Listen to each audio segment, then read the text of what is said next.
Hey friends, Kevin here, and today we're going to talk about reasons that you might want to carry a bicycle of some type with you on your van life or RV life adventures. Some reasons you may not have thought of. So let's get to it.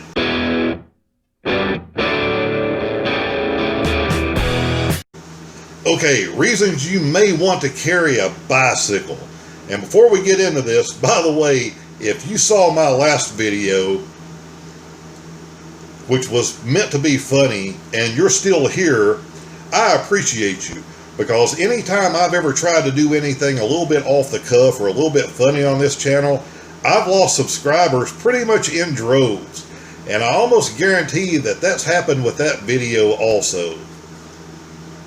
Can't please everybody, and sometimes I just need a creative outlet.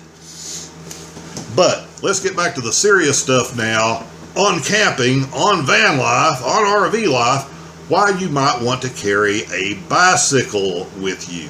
Either a regular bicycle or these e-bikes that everybody is raving about now. And I've used both at different times.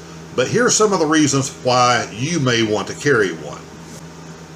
First off, even if you camp in campgrounds, and a lot of times those are paved or at least flat, it's just a good way to get out and get a little exercise rather than walking around. And sometimes you can end up in a big campground where walking from place to place is, a little more than you want to sometimes. So jumping on the bike, you can just and go exploring and see what that other campground or that state park or whatever it is has to offer. And it's good exercise.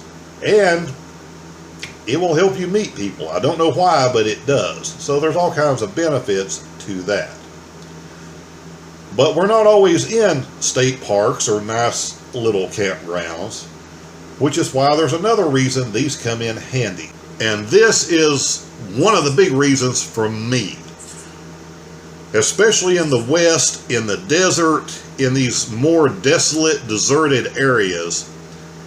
If you get out traveling in those areas, you can look up on all the websites you want to and pull things up on Google Maps and a little overhead view of this government land that you can camp on, usually for free. The problem is you don't know from either of those things what the current road conditions are going to be. There are many times that I have started up a road that looked good and crested a hill, and as I came over it in a van, RV, whatever, I went into a very bad, very scary place. Not knowing what was down through there, which is half the fun sometimes, but it's not half the fun if you get your rig or your van stuck. So the good thing about it is you can get on some of these roads that you know you're going to camp several miles away, jump on your bicycle, ride a little ways and over some hills and some crests, and see what those road conditions are going to be before you get yourself down there and get stuck and end up having a large tow bill to have a company come and tow you out. That's probably, in all honesty, one of the biggest reasons that I tend to carry something. It has come in handy and it has saved my butt more than once. And even if you're not the type of person that wants to carry a bike to do that, I would recommend if you start down these paths about things you read about, these free camping places, I would at least get out and walk a little ways. At least to walk over, again, that first crest, that first hill, look around, see what that road is going to turn into, see how steep it's going to be. Because sometimes, right after you get in an entrance, the quality of that road, it goes downhill fast. To the point that you may need four-wheel drive to get turned around and get back out. And these places that recommend these types of places to you, they often don't tell you that, or they don't realize it because at the time they posted it, it was a beautiful sunny day and hadn't rained in 2 weeks and everything was fine. Well, since then it has rained and people have gone down through there in big rigs and they've rutted the roads out and the road is washed out, and you can just have all kinds of problems if you're not careful. Having a bicycle eliminates a lot of that. Now, as far as e-bikes, if you're not familiar with what an e-bike is, essentially it's a bicycle with a motor. Kind of think of it as mopeds used to be back in the day. You can still pedal it, but it's more advanced than a moped. What it is a big battery and a motor hooked to your wheel. And it basically, you can set it different ways.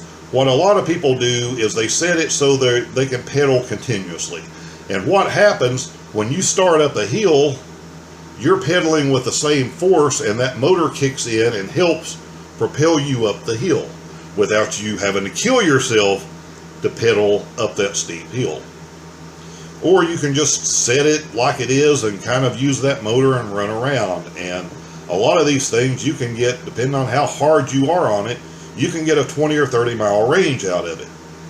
Now, when I went on a trip out west, year and a half ago, whatever it was, I had a buddy that was nice enough to loan me one of his to try out. And it was great because it allowed me to go places I wouldn't have been able to go to otherwise, because I'd have looked at some of those hills, and you think Arizona is flat until you get there. Arizona is not flat. And I'd have looked at some of those hills, and especially on gravelly, rocky roads, and I'd have go, nah.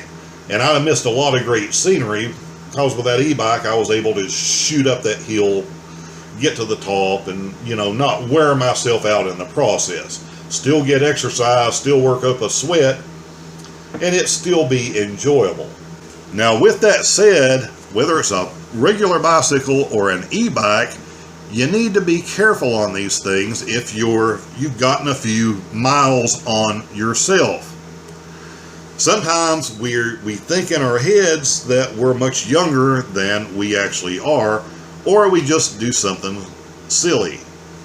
And if you didn't hear this in the news, Simon from America's Got Talent and all these other shows that he's hosted over the years, he's 60 years old now. And during this little break they had from the show and being pretty much quarantined, he orders an e-bike a week or so back.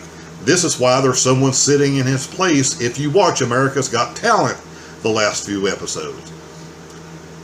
Because he jumped on this thing without reading the instructions, took off, wrecked, and ended up breaking his back and having to have surgery. So even if you're rich and famous like Simon from America's Got Talent, or a YouTube star like me, gaining fame and fortune from doing this, you need to be careful and use some common sense when you are out on these things, especially if you haven't been on a bicycle in years. Because while it's true, you never forget how to ride a bicycle, I can tell you that I do not bounce as well now as I did when I was 15 years old. I bounced off the ground and came back up really quickly in my youth. Now when I hit the ground, it's a thud.